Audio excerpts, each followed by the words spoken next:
May hapon sa tanan. Nanapod kita sa Light Them with My Word. Ang sinimanang pagpaambit sa kinabuhi sa life ko. Iiwag ang kahayag sa akong pulong dito sa akong mga katawhan. So, brothers and sisters, atong niyaging simana nga atong ebanghelyo is kabahin sa atong usa ka lalaki nga naglisod siya og baligya sa iyang kabtangan para mosunod kang Kristo. Og karong Domingo nay usa ka buta nga daplis dalan nga nagsinggita. Jesus nga taga Nazaret, anak ni David, kaluy in taon ako. Og pamalandong kita niini unsa may kalainan, unsa may diferensya sa usa ka tawo atong niaging simana, usa ka batan-on nga lalaki nga naglisod og kanana ang baligya sa iyang kabtangan para makaangkon sa gingharian sa langit.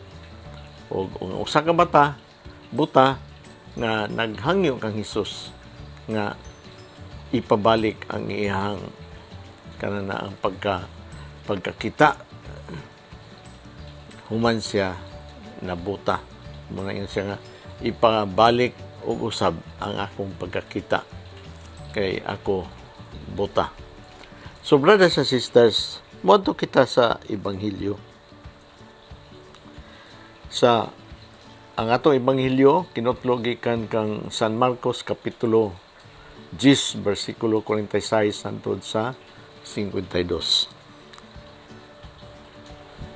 Miabot sila sa Jericho ug sa dihang mogawas na si Jesus niini nga lungsod uban sa iyang mga tinunan ug sa daghan nga mga tawo, naagian nila ang usa ka buta nga nagalingkod ug nagpakilimos sa daplin sa dalan.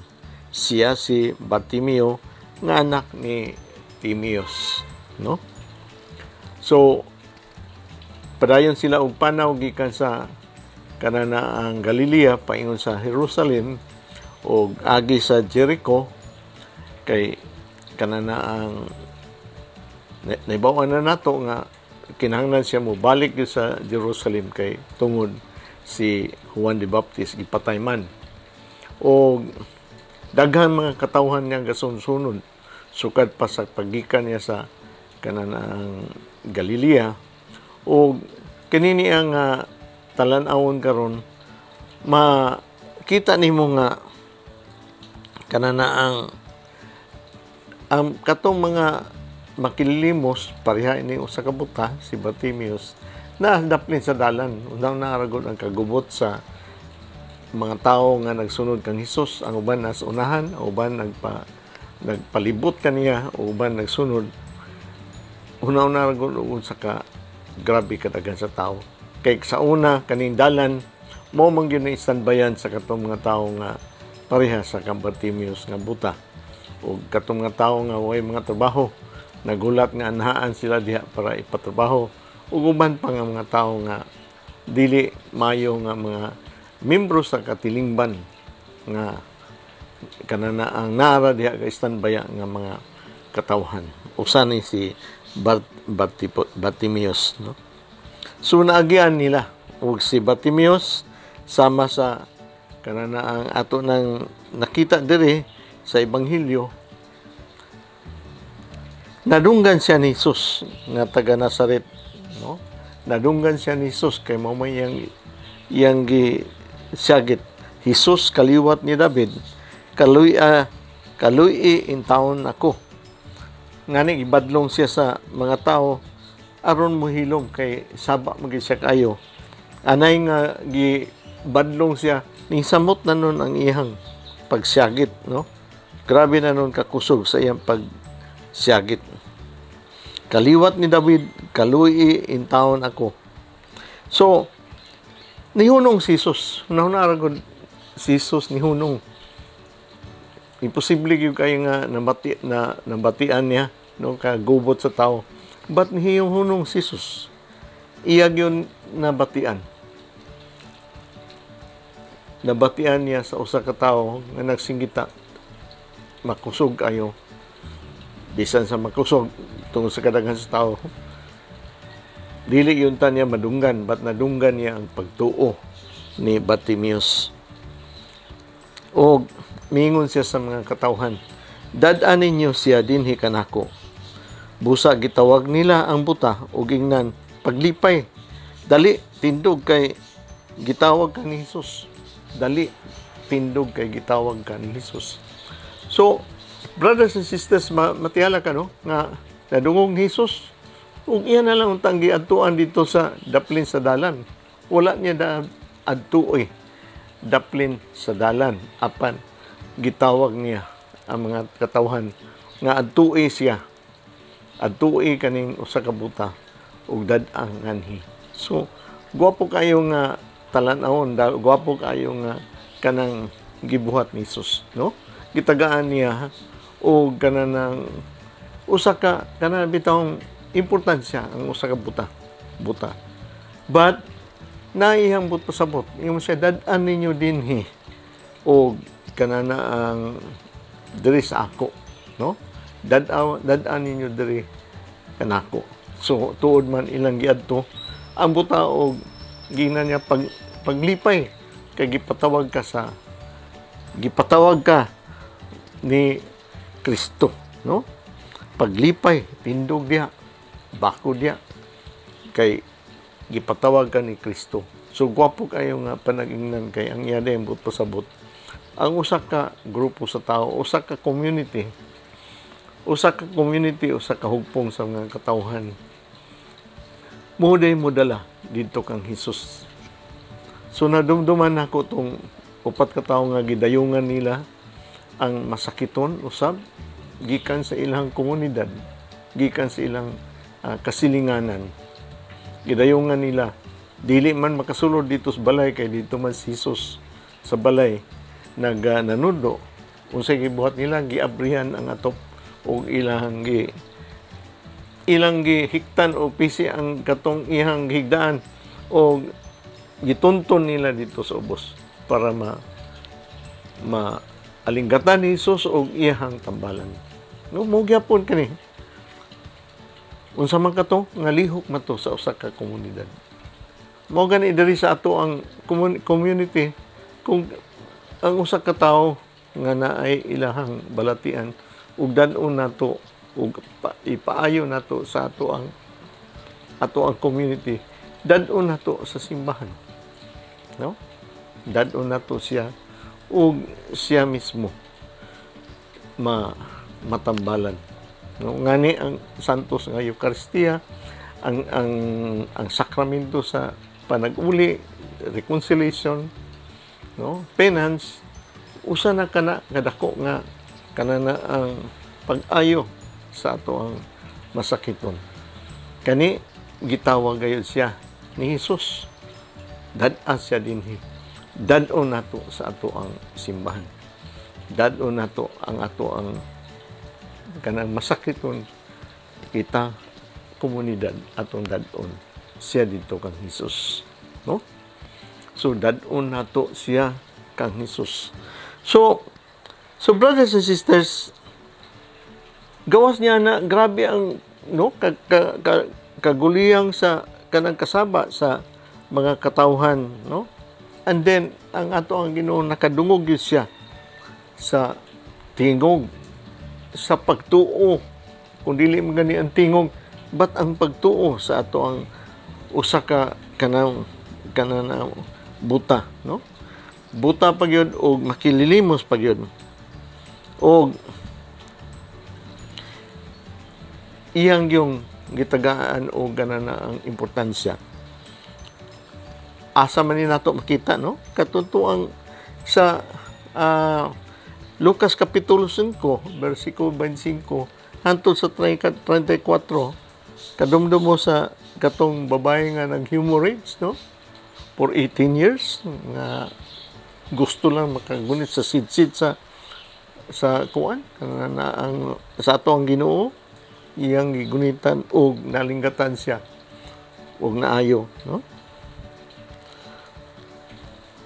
Katuntuang mga giyawaan, no, sama sa Gerasin, no, katong sa bersikulo 5, no, sa kapitulo 5 bersikulo 1 hangtod sa 20, no, katong mga kanang masakiton sa Genesaret, no, sa kapitulo 6 bersikulo 53 hangtod sa 56, no, katong Syrophoenician woman sa sa kapitulo 7 bersikulo 24 hangtod sa 30, no, o katong buta diha sa Betsaida kapitulo 8 bersikulo 22 hangtod sa 25, no, katong bata nga gi-possess sa espiritu, no, giyawaan kapitulo 9 bersikulo 14 hangtod sa 29.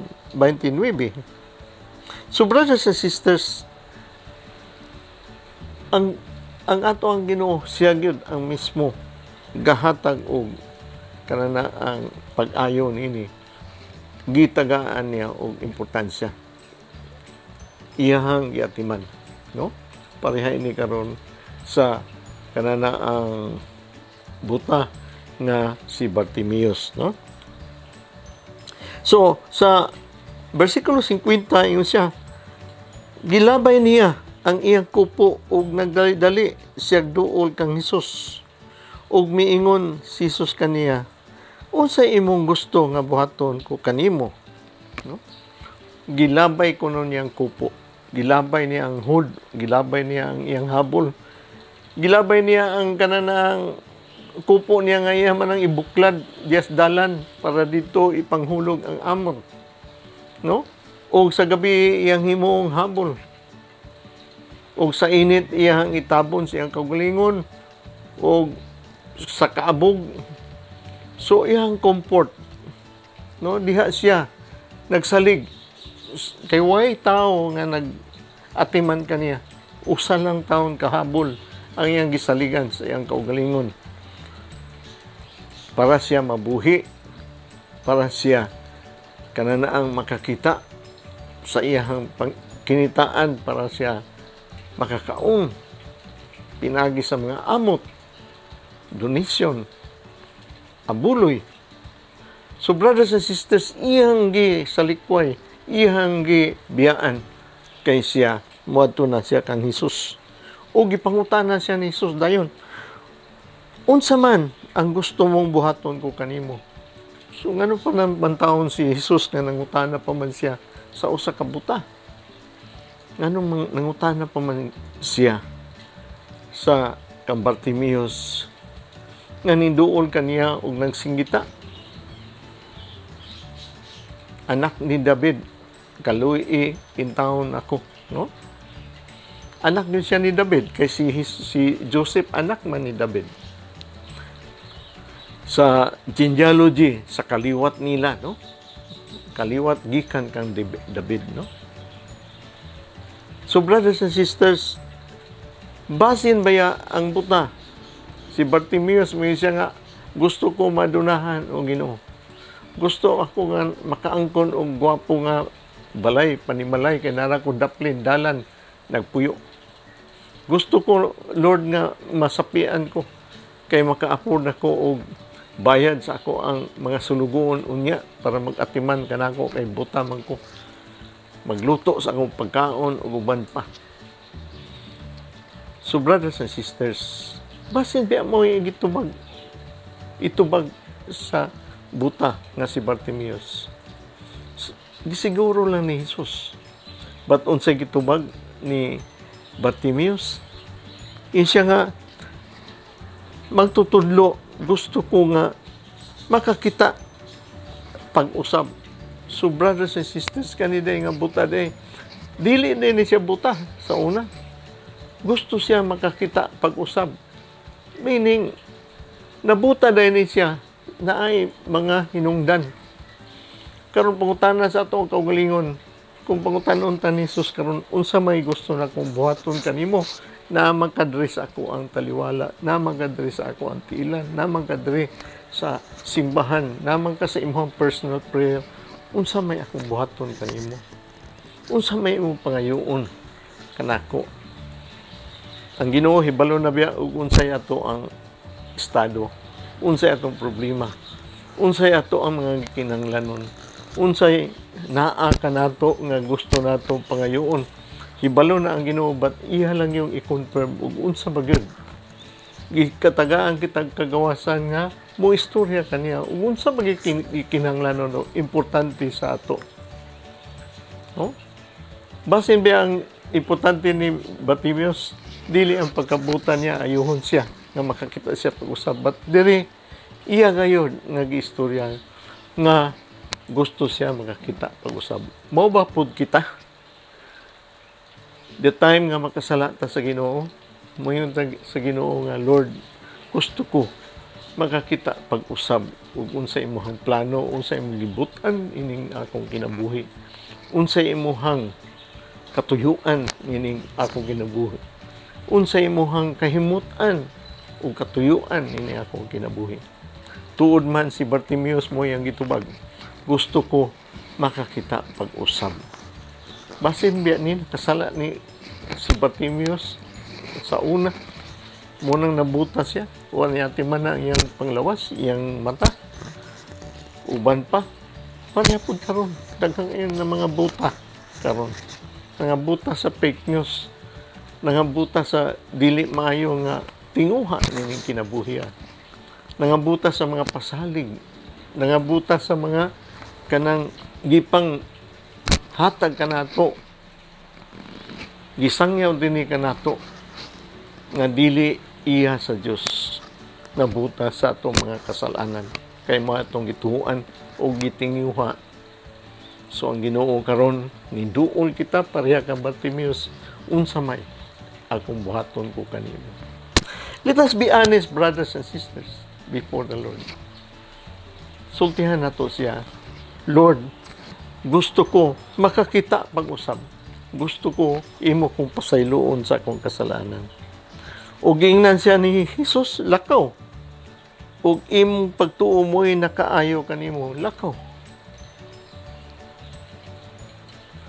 Lakaw balik. Balik ug lakaw. Ug imong pagtuo naayo ka na. But unsay gibuhat sa buta? Si Bartimeus, wala siya moglakaw ug iyang kaugalingon. But diha nakakita siya og misunod kang Hesus sa dalan ni Hesus, sa iyang agianan ni Hesus, iyang paglakat ngadto sa Jerusalem, nisunod siya. No? Mao ni karon ang kanang usa nga pamaagi nga gitudlo kanato ni Hesus sa pipila na ka kanan ang ebanghelyo nga atong nadungog. If you want to follow me, isalikway nimo imong kaugalingon,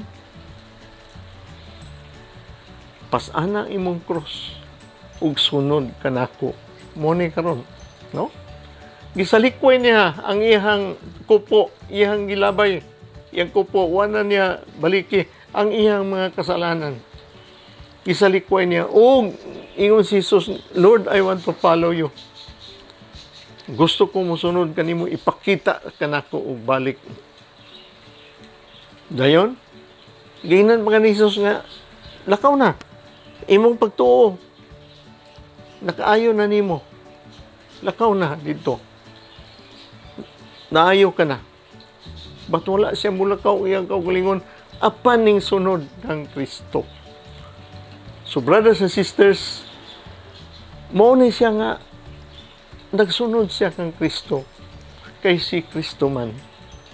John 14:6, kanunay itong ibalik-balik, ako ang dalan, ako ang kinabuhi, ako ang kamatuoran. Nagsunod siya ni Kristo.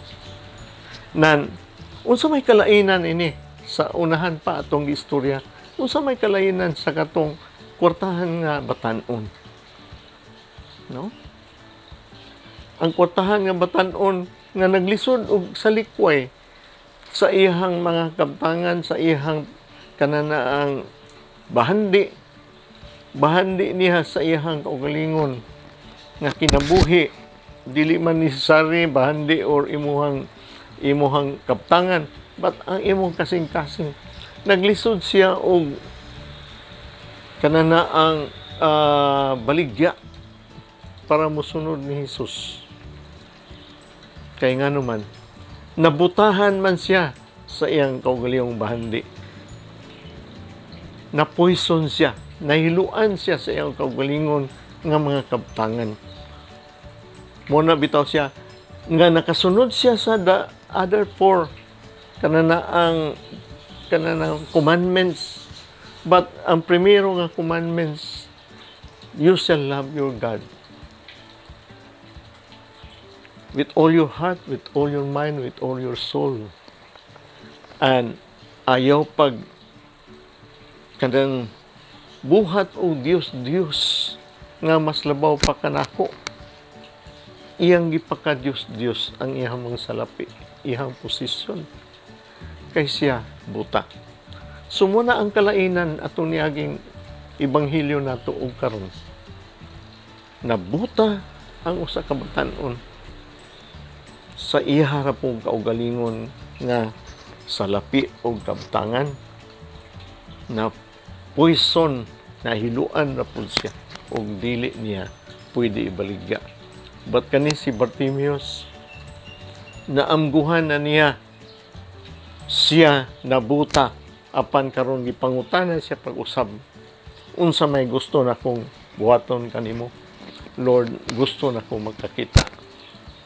Gipakita ni Jesus kaniya, o siya iyang gisalikway tanan niya comfort zone o iyang mga kasalanan, o siya mismo itagagawasan sa Ginoo mo decide og asa ka, but ni-decide siya mosunod ako kanimo, Lord. So yung unta ang ato ang attitude, no? Isip usa ka mga katawhan sa Ginoo. Salamat kayo mga kaigsunan, ug maayong hapon sa tanan. Iiwag ang ako ang kahayag sa akong puno sa ako ang katawhan. Light them with my word. Sa ngalan sa Amahan,